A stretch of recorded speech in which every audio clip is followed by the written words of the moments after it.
Thanks very much. Thank you very much. Thank you. I want to start by thanking you, Mr. President. Chris, thanks for that introduction. And I know, Mr. President, am I the last speaker? There's a prize for everyone who stayed for the last speaker. This is a dangerous circumstance for me because I could be standing between you and lunch. And I know, as someone who, in my more advanced age now, I really need to get lunch. So sorry to hold you up, but I'll try to be brief. And there's actually a vote going on. But I really just I come before you today with both gratitude and in solidarity to talk about some of the challenges we face. But I do want to start with gratitude.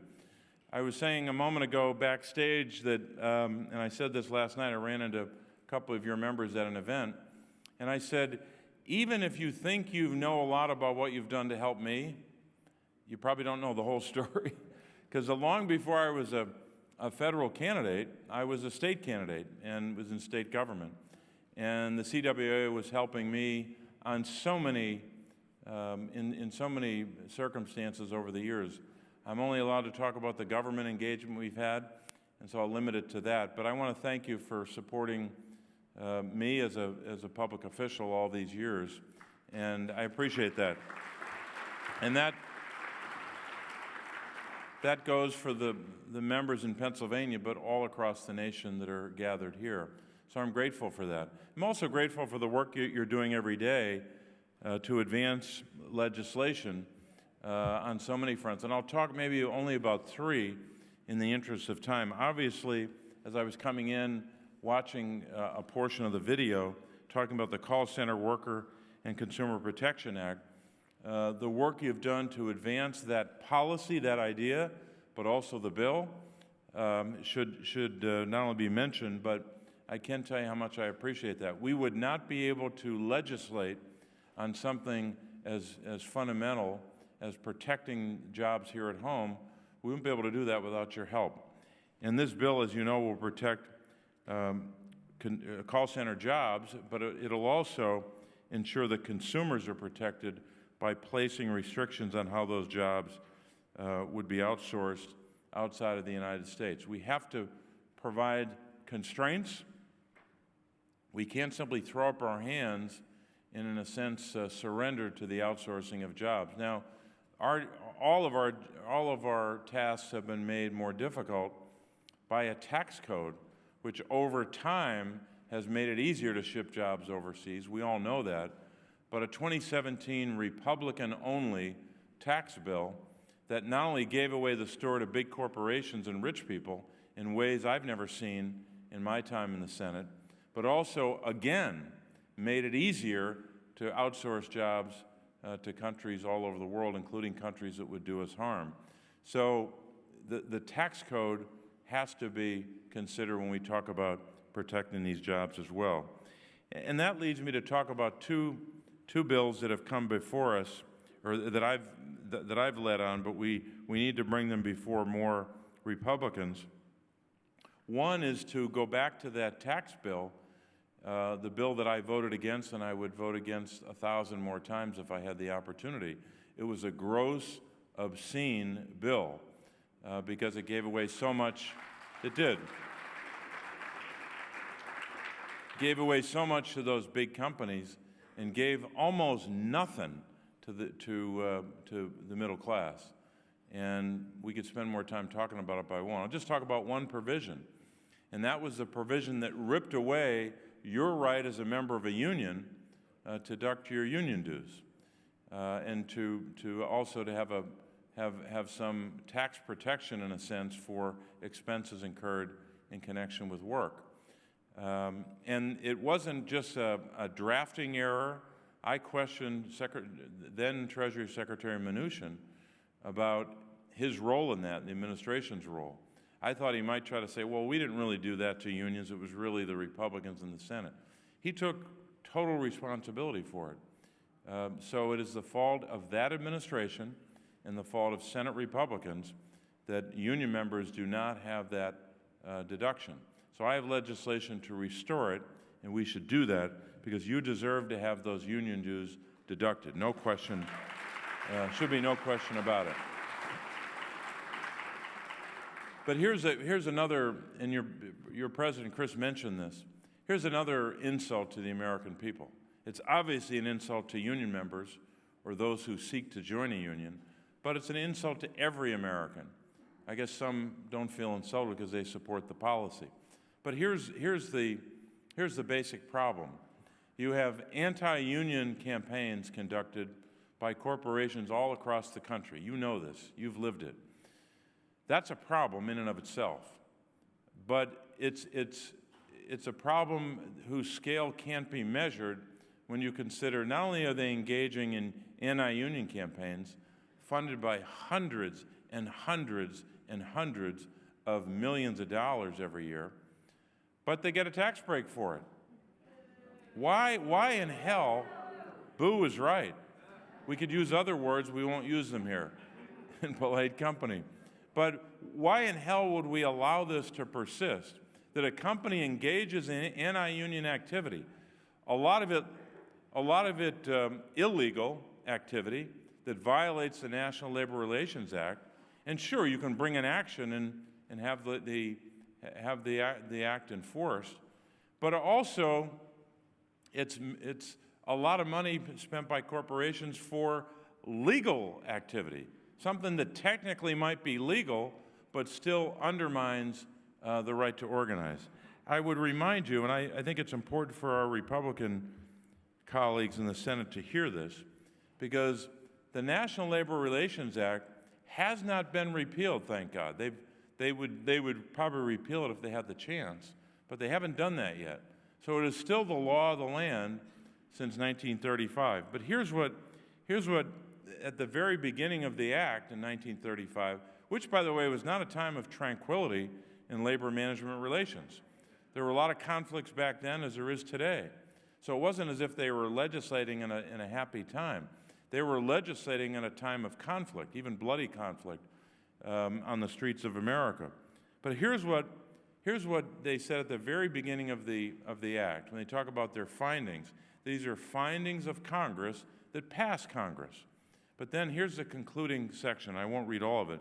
But it says, "It is declared to be the policy of the United States to eliminate the causes of certain substantial obstructions to the free flow of commerce."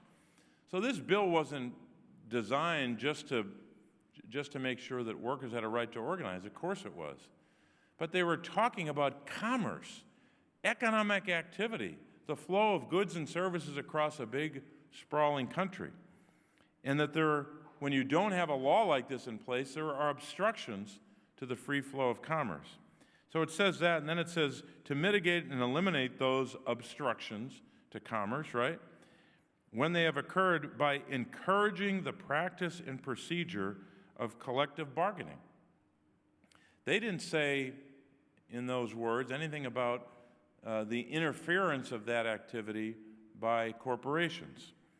And then it goes on to say, by protecting the exercise by workers of full freedom of association, self-organization, and designation of representatives of their choosing for the purpose of negotiating the terms and conditions of their employment and other mutual aid or protection. That's the section at the very end before they get to the provisions. Nowhere in the Act does it say, but it's okay for corporations to engage in anti-union activity. They're free to do that. In fact, we encourage it. No, the bill, in addition to the mandatory provisions of the bill, was encouraging the formation of unions. Not because we wanted it, right? Not because Democrats at the time, or if I was a legislator in the 1930s, I would want it.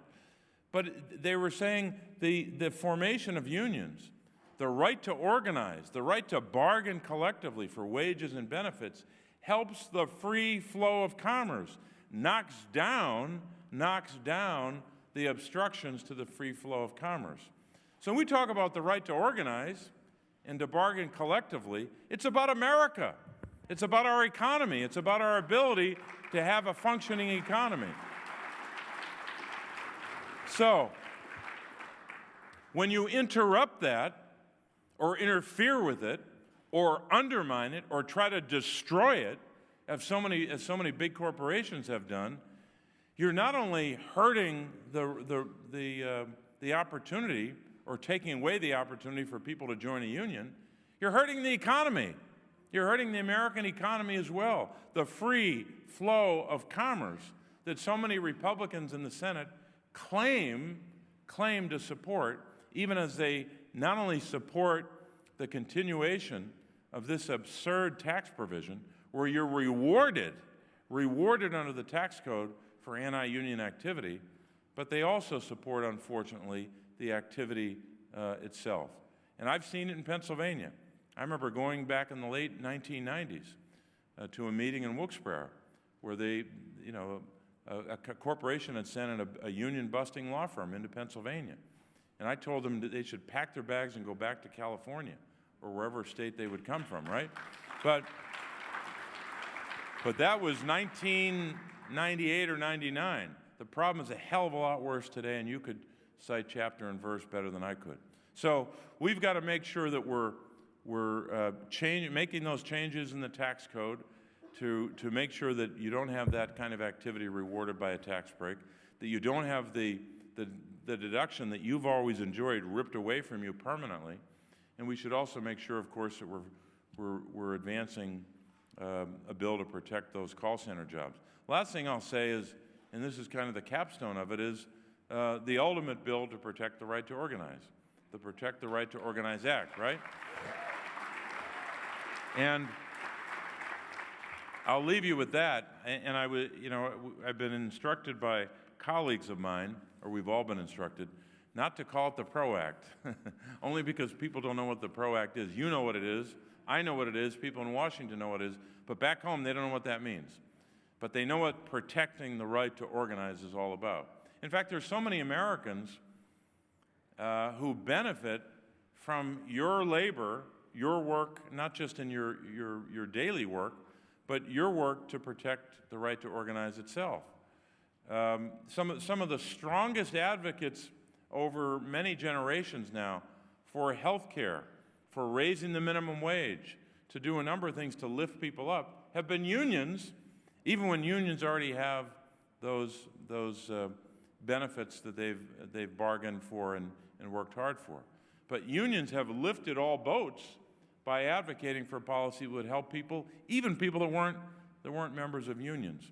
So protecting the right to organize isn't simply about you or those who might be in a union in the future, but protecting the right to organize helps all of America. So I want to thank you for all you do, and I'll get out of your hair so you can have lunch or do whatever you have to do next.